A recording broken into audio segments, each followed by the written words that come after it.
there's been quite a lot of stuff going on that something that was actually added hasn't gotten as much attention as I think it should. As you can see, the shotgunner was rebalanced. And so the shotgunner right here is now a lot stronger than it actually used to be. Also, the licks did get updated. So to showcase how much better the shotgunner actually is now, I'm going to be doing a Molten Speedrun, since that's probably what a lot of people want to do most of the time if they're going to use shotgunner, because now you can go really fast.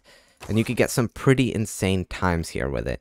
Now, of course, it's not going to be like as good as the Gladiator for speedrunning, but the amount of damage it does now, it's pretty insane. Let me show you. Alright, here we go. So this is my loadout down here. I have Farm, Scout, Shotgunner, Minigunner, and Commander. And this is about your typical speedrun strategy for lower level players. You don't need towers like Ranger or Accelerator for this. Neither do you even really need Minigunner, Scout, or Commander, I think. I think Shotgunner can pretty much just solo the entire mode, but you can't really use it to its full potential. In fact, I already messed up by placing a farm. Since Shotgunner struggles a little bit, like notice this range. This range is a lot bigger, but the problem with this is that the Shotgunner will sometimes, you know, miss enemies. So it's not exactly great at the very start, but a few waves in, when you get like 2 Shotgunners placed down, then it gets really good.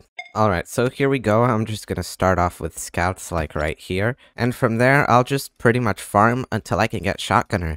The best waves for Shotgunner are probably around like 7 or something, because that's when slows start coming out, and when that happens, Shotgunner can really utilize his splash damage and end up killing all of the slows really quick. Alright, I'm trying to speedrun, but that is not good. Well, whatever. Alright, so I'm gonna get my first Shotgunner in this corner, because I don't want to suffer the same fate as I just did. Now, targeting on Shotgunner can also be pretty useful, like setting it on last, for example, would get the Shotgunner to shoot pretty much always like this, down a straight line. So if I do that, like you could see, it'll be hitting us as many slows as possible, which is a pretty nice feature to see. You know, you're actually utilizing some mechanics here. Now, look at this level 2 upgrade. There's so much stuff that it gets.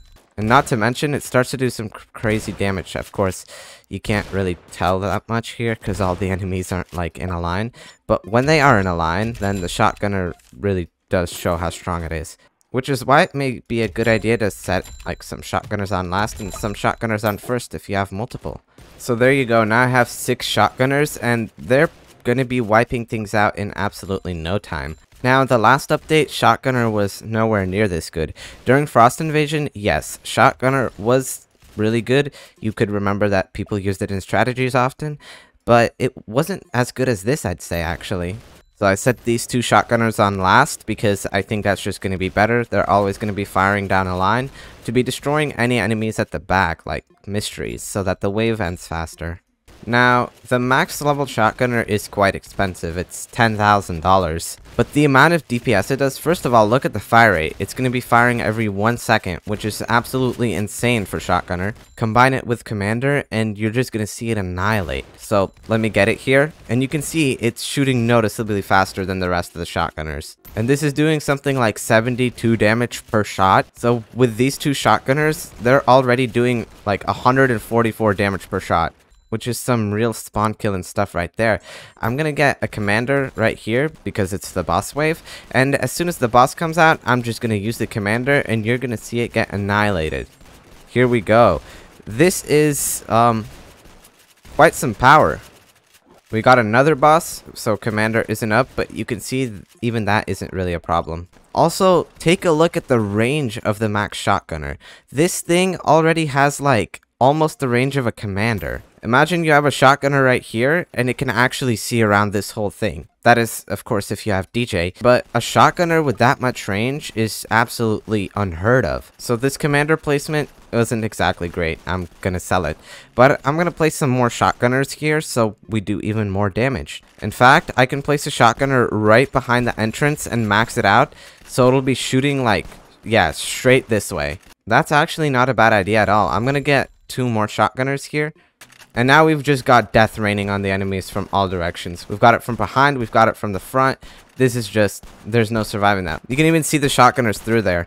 the enemies don't stand a chance. Now, a big weakness of the shotgunner here is obviously stuns, because while this range is decently large, it's clearly not big enough if like the Molten boss stomps and stuns all of them. Which is why, of course, I brought minigunners, because minigunners have a ton of range, so they'll have what it takes to take down the Molten boss. And that isn't really a bad thing either, because shotgunner isn't a tower that is made to be used on its own, because high health bosses aren't exactly its strong suit. Just take a look how much faster they're firing just with commander alone. They become way deadlier. Like, just look at the speed of all of these enemies dying. Of course, I have minigunners helping out here, but if I spent all the money I have on minigunners on shotgunners, we'd be killing them even faster.